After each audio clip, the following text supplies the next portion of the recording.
जय जगन्नाथ सांग मैंने मुझे स्वागत करुच्ची मोर फ्रेश मिनी ब्लॉग। आज मुझे सकालू सकालू कॉलेज बाहरी पड़ी तो सांगर मोर बस रे बस कॉलेज बाहरी पड़लु। तापर मु कॉलेज भीतर को एंट्री कर सारे बहुत मजा मस्ती कलु। घर को पलि आसिली। घर को पलि आसला आम समस्त बाहर ट्यूशन भोजी करने भोजी कर सारू। तापर आम केक कटिंग करदेलु। भोजी कर सारे आम सांग मैंने केक कटिंग कलु। तापर केक कटिंग सार आम पसंद देखुना कि सार आम केक कटिंग पसंद। तापर आम केक कटाकटी कलु। सार समस्त हाथ धरी केक काटिदेले।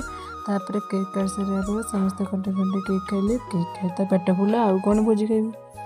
फाइनाली आम केक कटिंग कलु। समस्त हाथ धरा धरी केक कटिंग कर सारे तापर आम भोजी खाई बस पड़लु। आमर भोजी भात चिकेन तरकारी चिली पनीर होता पापड़ होता। तापर भोजी बस खाइबा बस पड़लु। खाई समस्ते खाई ग्रुप फोटो उठाईदेलु। एत दिन